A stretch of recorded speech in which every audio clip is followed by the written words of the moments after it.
I will never play this game with you again.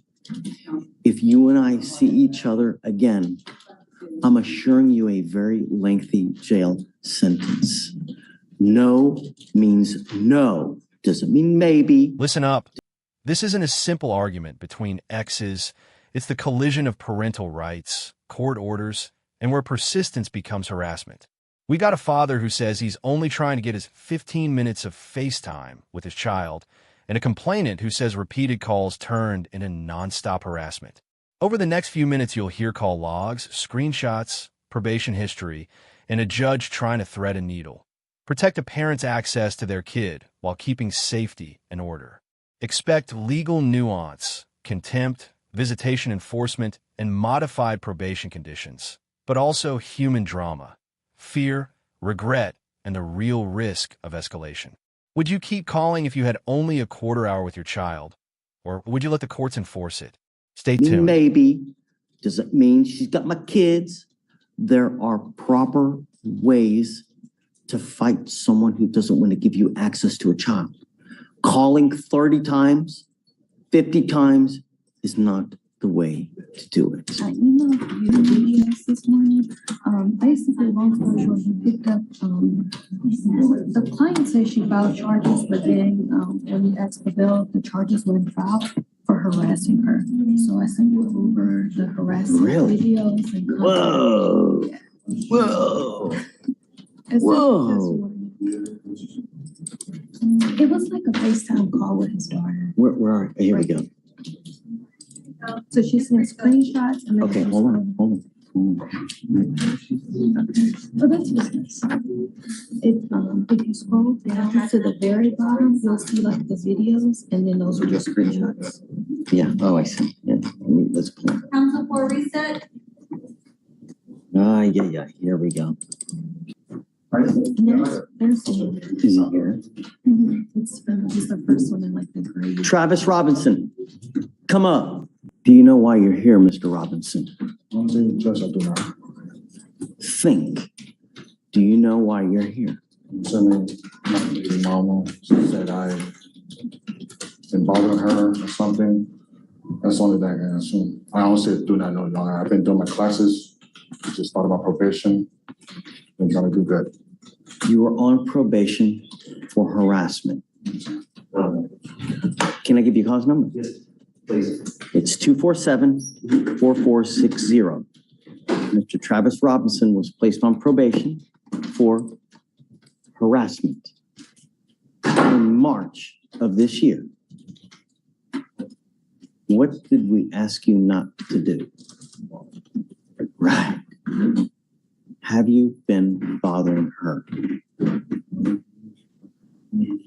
Between our child together. I think she must have not liked that I was trying to ask for my FaceTime that is from child support orders.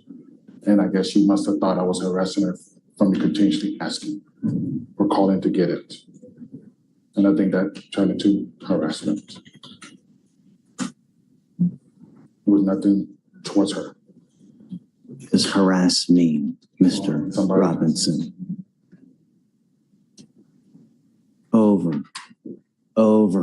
and over, and over, and over. Seek me in the jury box. I'm gonna get you a lawyer today. So right there. Please appoint someone to Mr. Robinson, please. We need to have. Hey, Mr. Robinson, he is on a defer for harassing me. Oh, okay, got it. You And got I it. talked to the chief, and it looks like there hasn't been a formal motion yet, but that's I have one coming. right now. Place around the moment the judge reviews the call logs, immediately before 20 calls in a matter of 3 or 4 minutes. Pause and consider the legal line we're watching. Repeated attempts to contact can look very different in court depending on context. On paper, the defendant claims he was simply trying to get his allotted FaceTime with his child, which is reasonable in principle. But the call log shows dozens of declined calls in a short window, and the law looks at reasonableness, frequency, and the recipient's experience. Harassment statutes hinge on whether the contact is harassing, alarming, or abusive, not just motivated by desire to parent. From a prosecutor's viewpoint, 20 to 50 calls in minutes can legitimately be seen as escalating conduct. From a parent's viewpoint, those same calls are frantic attempts to connect. For viewers, that's the tension, intent versus effect. The judge must weigh the defendant's parental interest against the complainant's right not to be harassed. Which matters more in your view, intent or outcome? Right now. Okay. But I need to email this to you first. So I want you to look at it and then talk with him about it. Okay, I will revisit you on that one. Let me look at everything. Let me send it to you real quick. JD Law. Oh, I'm sorry. Come on. No worries, Judge. We were talking about that anyway. But Judge, I did Mr. Robinson, Travis Robinson on Judge. According to Mr. Robinson, he's been complying with the non-threatening harassment on this particular situation. Per the Attorney General's office and part of his compliance in child support, he gets 15 minutes of FaceTime with their mutual child. And that's all he was trying to do, was just to try to call her so he can get his 15 minutes. Now, that's what he's telling me. I have no way to verify any of that, Judge. I just heard all of that this morning. But, you know, it kind of makes sense to me. And I showed him the video with him calling from 7:30 to 7:45. I had a lengthy conversation with him prior to getting on probation that in the event she failed to comply with what he was able to get as far as FaceTime, that he was to go to the family court and use them as the avenue to either hold her in contempt, have her fined, jailed, whatnot for non-compliance with their custody agreement. I agree, Judge. He was not to take matters into his own hands. Well, Now, all I can show you is based on the call logs that she screenshot over and I looked at what you sent me. It shows that from 7:32 to 7:40-ish something that he made these series of calls. There's no way we can tell because she declined all the calls. And I said, well, you know, you're calling a lot. And he goes, yes, because I was trying to get through to FaceTime so I can talk to my child as part of my child support compliance. That's all I was doing. I never made communications to her, didn't even have words with her. 20 calls in a matter of 3 or 4 minutes.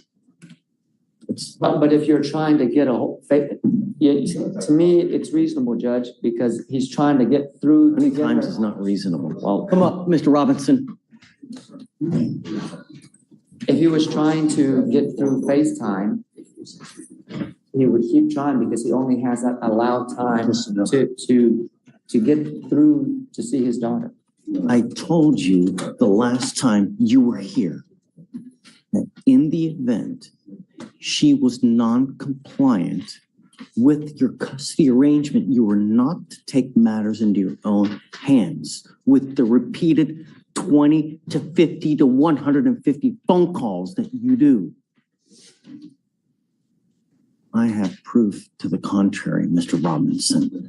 And if something is happening to where she is busy, that she cannot get a hold of you, how do you know that she's not having a crisis of her own? For you to call 20 times in a matter of a minute or two is harassment. Thought it through, think of situations. Like she could have been busy, baby could have been sick. That's why she didn't. Now it's a little bit too late.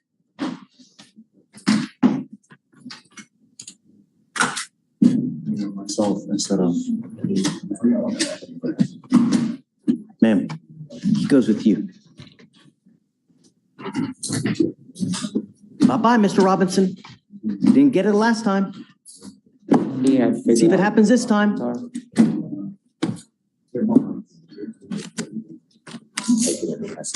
let me figure it out. Ma'am, don't set him down, please. Take care of this one, Judge, and then I'll come back. I'm gonna scare her. You want to let us think about it? Give me 30 minutes. Place immediately before no contact whatsoever.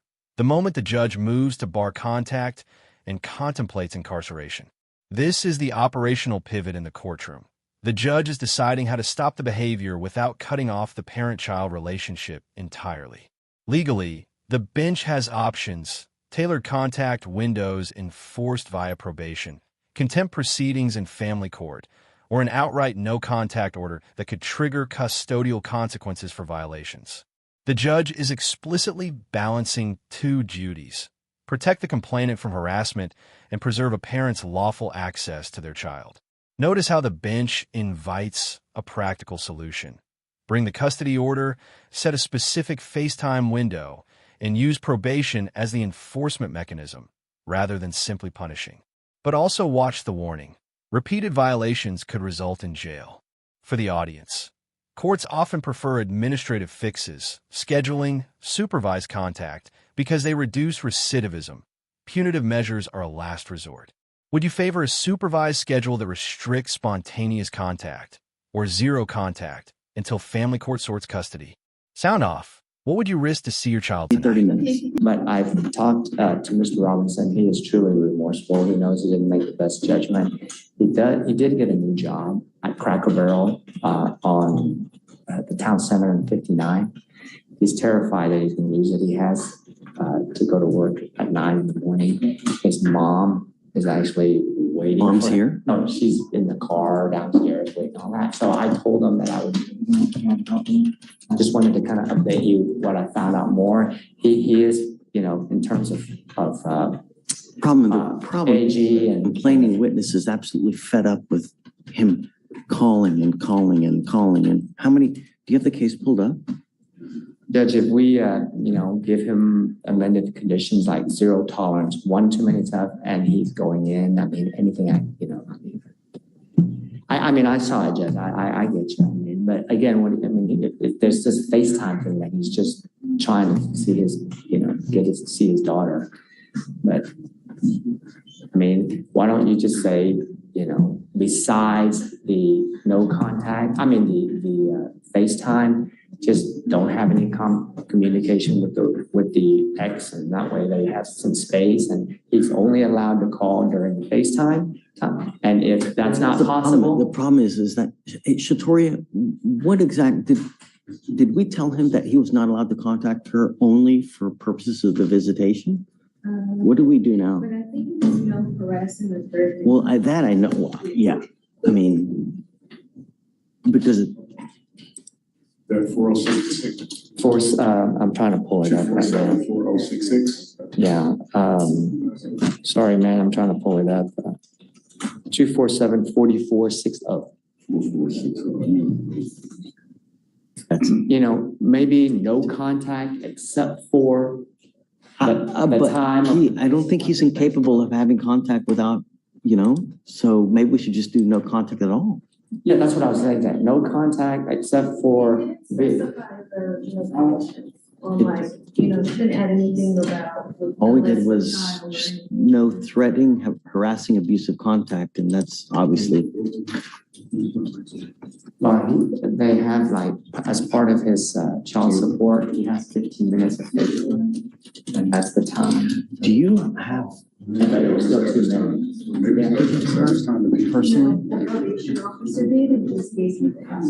Okay, so I'm now going to modify the conditions, no contact whatsoever. Yeah, exactly. He's incapable of doing it unless, so now I can't trust him anymore, so just no more contact. He's going to have to find another way to have contact with the child. And if he doesn't want to sign, well, then I'm going to put him in jail. I'll keep him. That's it. Judge, we have a possible solution. Well, I was going to say just no contact. It's okay, Kevin. Tell me what you're thinking. is there an established time that he is supposed to contact? Because if she's just willfully withdrawing, not allowing him. I don't know. We don't have, I think there is. I think it's that during that time frame. can you from him now get a copy of the custody order, or perhaps I can look at it? I don't have that, but maybe what we can do is bring him back and tell him to bring all that and set a very specific time for that contact only to be for the purpose of parenting the child. Okay, I'll agree to that. But until we're able to formulate the plan, no contact. Yes. So How about if we bring him back later this week, give him a chance to give me all that stuff, and I'll work with, probation to put that in place. Would that be okay? Yes. All right. Should we bring him am I out? grabbing him, please? Thank you, Ms. Norton. Every father should have the right to have access to their kid. But you can't do what you're doing. I mean, that's just not cool. That's not cool. Now, if she is truly withholding, you have to find the right avenue to do it. Calling 100 times is not it. Tell me while we're waiting. He went and tested negative for everything. Wonderful. And he Good is, job. yeah. Keep it up. Or just, I guess, have him wait right here and then I'll talk. I will never play this game with you again. If you and I see each other again, I'm assuring you a very lengthy jail sentence. No means no. Doesn't mean maybe. Doesn't mean she's got my kids. There are proper ways to fight someone who doesn't want to give you access to a child. Place after the judge releases Mr. Robinson and outlines the plan to reconvene with a custody order. Final professional recap. Today, the court confronted a classic, but high-stakes, clash between parental access and alleged harassment. Key rulings and takeaways. 1. Repeated decline calls in a short timeline can satisfy harassment thresholds regardless of parental intent. 2. The bench preferred a structured, enforceable fix. Bring the custody/visitation order and set a specific calling window enforced by probation, rather than immediate incarceration. Though the judge was clear, jail remains on the table for further violations. And 3. The practical path the court chose demonstrates how criminal and family courts can coordinate. Use probation and family court contempt remedies to protect safety while preserving lawful access. For viewers, the big lesson is that access is not a free-for-all. Process matters. If you found this case as shocking as we did, make sure to hit that like button, share your thoughts in the comments, and don't forget to subscribe for more jaw-dropping courtroom breakdowns. Calling 30 times, 50 times is not the way to do it. We are going to try to formulate a plan to help you, Mr. Robinson. Until we have done that, I don't want you to have any contact with her whatsoever. Do you understand? What we're going to do is we are going to postpone your case until Wednesday. Thursday, Judge. I'm gone Thursday. I'm not going to be here. Friday? I'm not here Friday. I'm gone. I'll be with a bunch of 12, 13-year-olds in San Antonio. I got you. Will you come back next week, next Monday? I'm just trying to, because I'm okay with that as long as he realizes that you cannot have contact with this person until Monday. Next week. I'm okay with that, but no contact means no contact, Mr. Robinson. That's the 6th, May 6th. That's when we I will do whatever. Monday, yeah, Monday's good. I'm off on Mondays. Then Monday it is. But this is what we're going to do. I want you to come back Monday. I want you to bring me a copy of your custody and visitation order. I want to see what the judge set forth as you being able to have access to the child. We will set a plan in place because our probation officer has the ability to contact Michaela. We will try to set forth a plan so that you can have access to the child without you having to call as many times as you have been.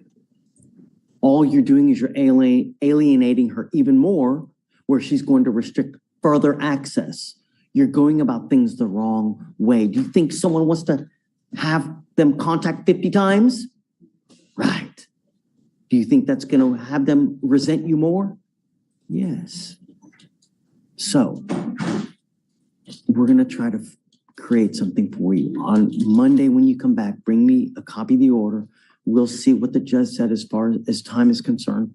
We will also reach out through the probation officer to her to make sure that she knows this is the proper time. He will only be able to call you at this time so that there are no issues. And if then she continues to restrict your access, somehow we will help you get to the family court so that you can have her held in contempt for willfully withholding and violating the court order she's got and you have. Do you understand? If at that point she still is giving you, if she's not giving you access, you go to the family court and they will hold her in contempt.